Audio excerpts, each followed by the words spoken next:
So you will need some peas. These are some peas that I had fresh, and then I just cooked them and they're frozen. They're completely fine. Little lemon, good amount of bay leaf. This is the pasta that I'm using. It's called tuppatelli, or mezzo ditalino rigato if you want to be refined. A whole lot of onion, a clove of garlic, extra virgin olive oil. Okay, so now let's cut the onion. You just kind of remove the bottom. We're gonna dice it, but not into small of pieces either. So remove the skin.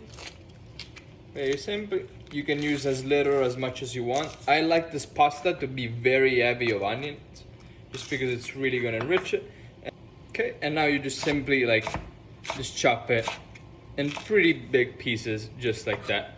And you do the same thing to the other onion, and you're done with the onion prep. With the garlic, you just smash it, peel it, very simply, and then do little chops. Pretty rough, just keep it like that.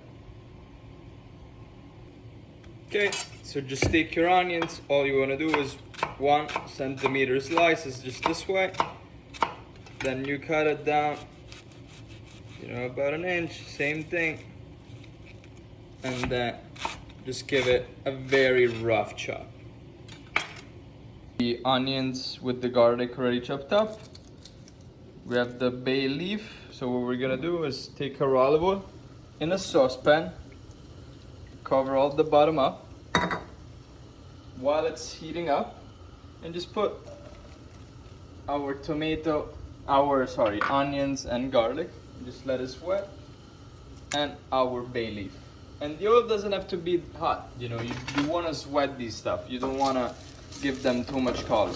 So you want to kind of get them evenly coated with olive oil first, and then they'll start losing some of their water and moisture, and give you the desired consistency for this dish.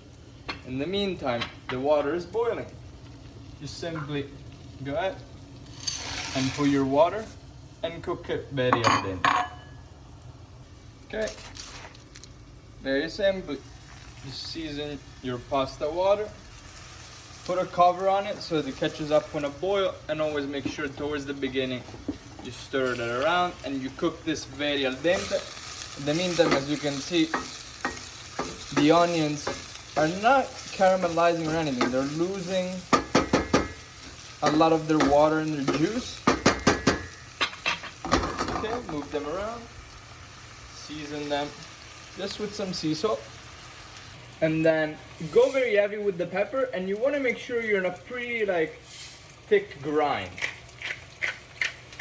You really want to feel those pieces of pepper. Go ahead with a very, very good amount of pepper.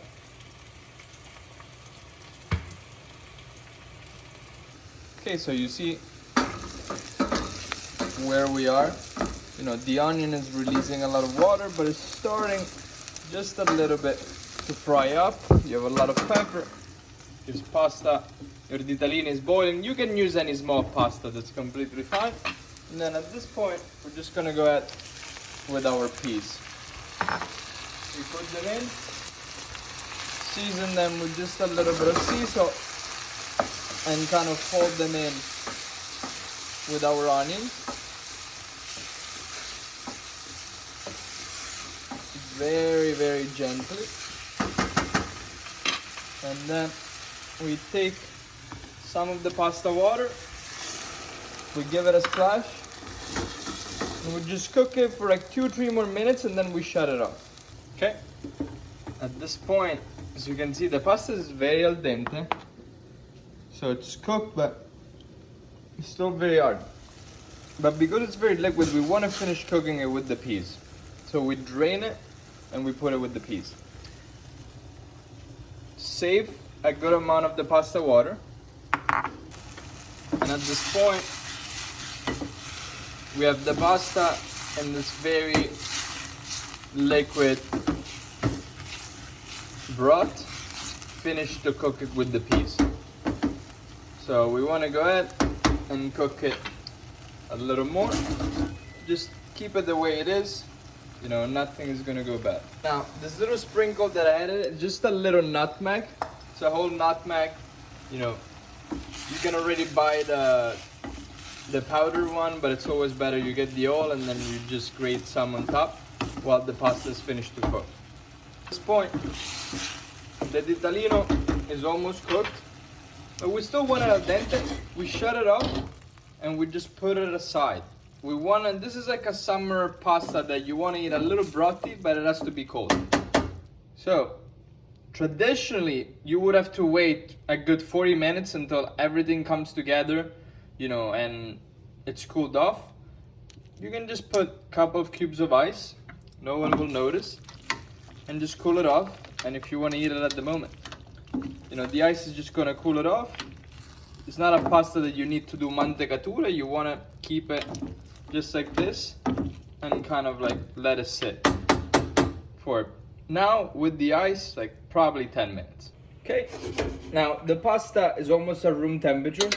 Now go dig for your bay leaves. You definitely do not want to add them. I mean, you can keep it in your plate and take it in your plate, but if you're just serving it to guests, it's always better you remove them.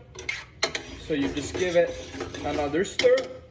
And now what I like to do is simply add just a little lemon zest to freshen it up and give it just a little bit of acidity that the onion needs. Just give a good amount of lemon zest. Okay. Scrape it off the microplane. Always, you know, the very fine part. You do not want to get to the white part of the lemon. So as you can see, it's very, very superficial. Okay. Just add a little bit more of this lemon zest. And then always finish it off with a good amount of olive oil. Give it another stir, and you want it, you know, liquid, runny. This is not a pasta that needs to be mantecata or anything. And here you have your beautiful pasta piselli. It's done. Because your lettuce set, some of the starches are still released, so it's not fully mantecata, but you see what I mean. You know, it's liquid enough and it's delicious. And it's still warm, but you know, it's kind of like room temperature. You touch it, it's not hot. Unlike you want to serve other pasta. And then you just simply put it on a plate. Okay. So at this point, we just go from the pan to the plate. Very simply. Giving it off just a little bit of the liquid. And surprisingly, this pasta is vegan. And it's super delicious. You can put cheese on, you can put bottarga. I had some mandorla turrata, toasted almonds. I'm just gonna go ahead and put a little toasted almonds on top. And voila.